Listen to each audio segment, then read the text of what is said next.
নমস্কার বন্ধুরা, ডলি রন্ধনশালায় সবাইকে স্বাগত। আর আজকে তোমাদের সাথে শেয়ার করব গাঁটি কচুর সম্পূর্ণ নিরামিষ একটা রেসিপি, যেটা দিয়ে কিনা ভাত রুটি তোমরা সব কিছুই কিন্তু খেতে পারবে। তাহলে বন্ধুরা, আজকের এই রেসিপিটা শেষ পর্যন্ত দেখার জন্য তোমাদের কাছে আমার অনুরোধ রইল। আমি এখানে 300 গ্রাম পরিমাণ গাঁটি কচু নিয়েছি।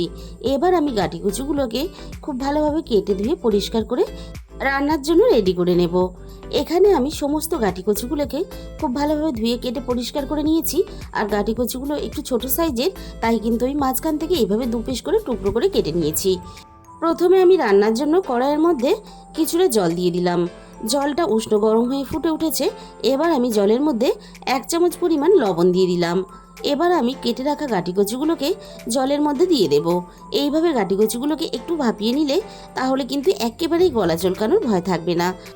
লবণ জলের মধ্যে একটু গাঁটি কচুগুলোকে নাড়াচাড়া করে মিশিয়ে দিয়ে এবার গাঁটি কচুগুলোকে একটু ভাপিয়ে নেওয়ার জন্য আমি এখানে মিনিট 10 মতো ঢাকা দিয়ে দিলাম।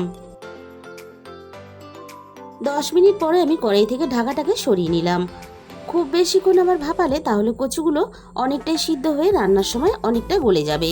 কচুগুলো আমি 10 মিনিটের মতো ভাপিয়ে এবার আমি সমস্ত কচুগুলোকে কড়াই থেকে তুলে নেব।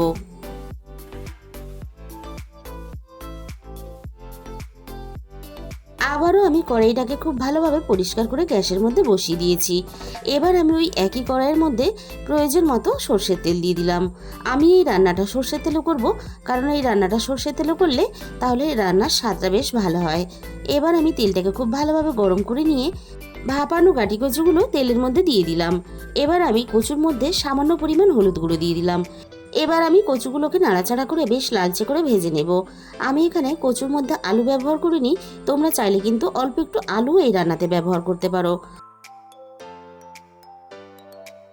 কচুগুলো এদিকে ভাজা হতে থাক, এই ফাঁকে আমি একটা মশলা বানিয়ে নেব। এর জন্য আমি এখানে একটা মিক্সির জার নিয়ে নিয়েছি।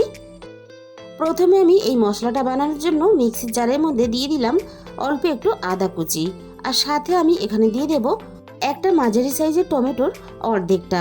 আমি এখানে অর্ধেক টমেটো ব্যবহার করেছি, তোমরা চাইলে গোটাও ব্যবহার করতে পারো। ঝালের জন্য আমি এখানে দিয়ে দিলাম 2টো কাঁচা লঙ্কা।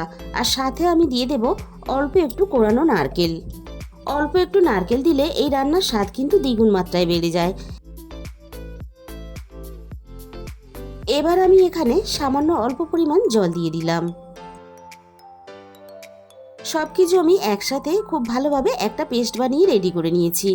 মশলাটা আমি একটা সাইডে রেখে দেব। আবারও আমি রান্নার দিকে চলে এসেছি। কচুগুলো এদিকে বেশ লালচে করে ভাজা হয়ে গেছে। কচু ভালোভাবে ভেজে রান্না করলে তাড়াতাড়ি সিদ্ধ হয়ে যায় আর খেতেও বেশ ভালো লাগে।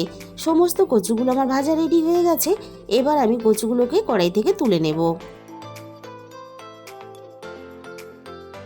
এবার এই একই তেলের মধ্যে ফোড়নে আমি দিয়ে দিলাম 1/2 চামচের একটু কম গোটা জিরে।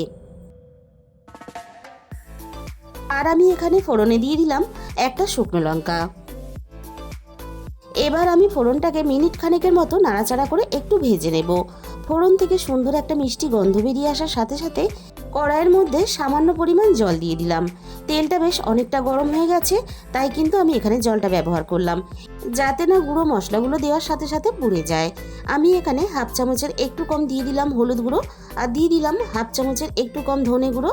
আর সাথে আমি এখানে দিয়ে দেব 1/2 চামচ পরিমাণ জিরে গুঁড়ো।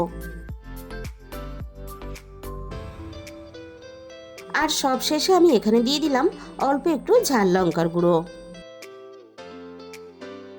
এবার আমি সমস্ত মশলা একসাথে নাড়াচাড়া করে মিনিট 2 মতো কষিয়ে নেব।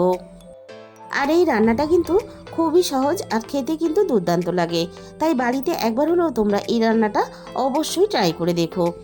মশলাটা আমি নাড়াচাড়া করে কষিয়ে নিয়ে আগে থেকে যে মশলাটা আমরা পেস্ট করে রেখেছিলাম সেই মশলাটাকে আমি দিয়ে দিলাম। আমি এবার অল্প পরিমাণ মিক্সির বাটি ধোয়া মশলার জল দিয়ে দিলাম।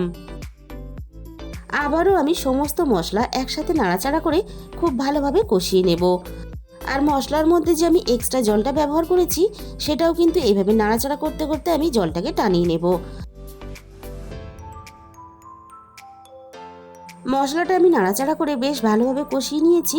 আর দেখো মশলাটা বেশ গাঢ় গাঢ় হয়ে এসেছে আর মশলা থেকে কিন্তু তেল ছাড়তে শুরু করে দিয়েছে। এবার আমি এখানে ভেজে রাখা গাঁটি কচুগুলোকে দিয়ে দিলাম। এবার আমি মশলার সাথে গাটি কচুগুলোকে আরও মিনিট 3-4 মতো নাড়াচাড়া করে একটু কষিয়ে নেব। আমরা সিদ্ধ আলু দিয়ে আলুর দম করার সময় মশলার সাথে যেভাবে আলুটাকে কষিয়ে আলুর দমটা রান্না করি, ঠিক সেইভাবেই কিন্তু এখানে মশলার সাথে কচুগুলোকে কষিয়ে নিতে হবে।